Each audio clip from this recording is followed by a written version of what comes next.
while the world takes dominion over the city in which you live. You're not called to sit idly by while the world takes over your life, your heart, your children, your husband, and your wife. You are not called to stop walking to try to figure out what new direction you can turn. You were called to serve the kingdom. Your course had already been charted. Just walk for the kingdom. Walk in the things of God. Walk in the Spirit of God. Walk in truth. Walk in holiness. Walk in righteousness. Stop questioning whether it's right or wrong. Stop questioning how close you can get to the world without being burnt. And just walk in the truth. We have tried it all our way. Some of us multiple times.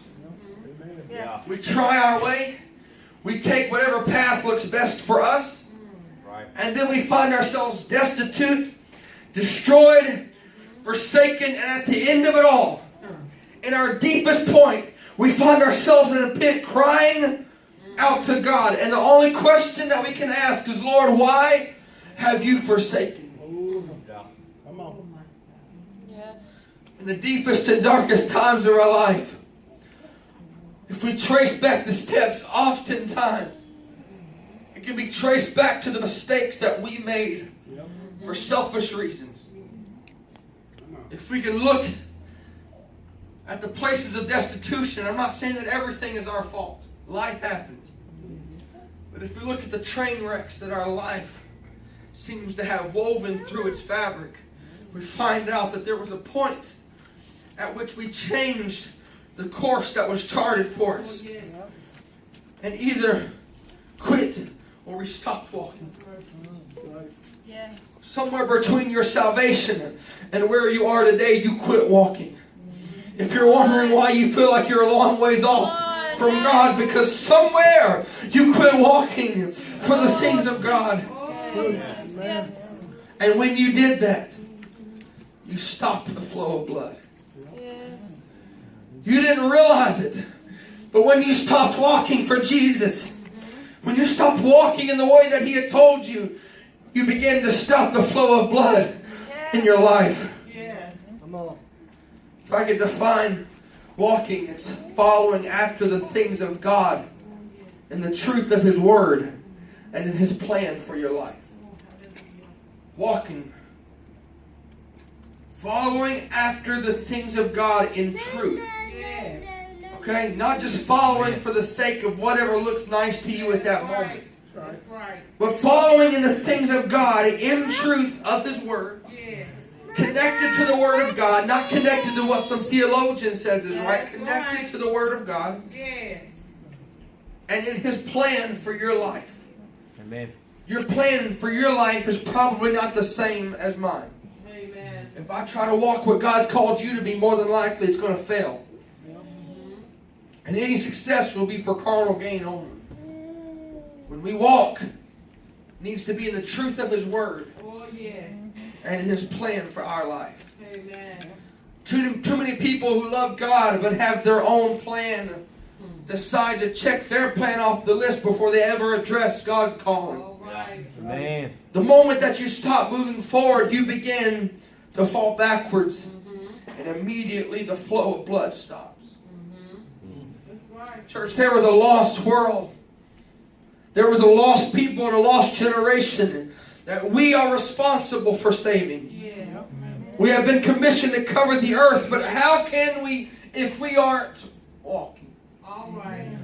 How can we save the lives of those around us if our own commitment levels are not higher or in a place that God would call us to be in?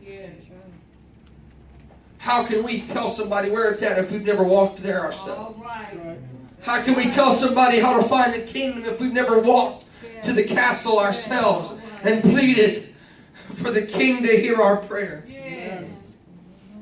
How can we? You are not called just to run on Sunday, but you are called to walk in the truth on Monday through Saturday.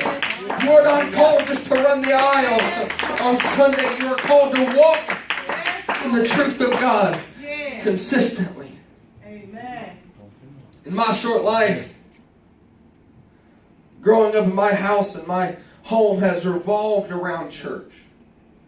Everything that I've lived in has normally been church at the forefront of that. The things of God, the people of God, the house of God. That's the way my family, my parents have raised me. And in this time, I have seen how people work and function. I've seen the consistency of human inconsistency. Yeah. I've seen unfailing, without question, people are drawn to their own glory. They're drawn to anything that can lift them up or somehow fix the problem they have. Yeah. Whether it's selfish gains or not, they don't care as long as they can get their own selfish fix. They're willing to try it. They want to fulfill their calling, but only if it benefits them. True. Only if it's a stepping stone for them. Pastor, I can run the sound. Pastor, I can be a youth pastor. I can lead the worship team. Pastor, I can play the piano. I can play the drums. Pastor, I can preach a message. I can run the church bus. I can run the church outreach. I can run the visitor follow-up. I can run. Unfortunately, we love to run in the glory, but we struggle to walk in the truth. Amen. Your calling is not a church building or structure. It is to reach the lost. But we're so busy running after the glory that we just forget to walk. Hallelujah. Matthew 20:16. So the last shall be first, and the first last. For many be called, but few are chosen. Right. We become tired, we give up, and inevitably we stop the flow of blood.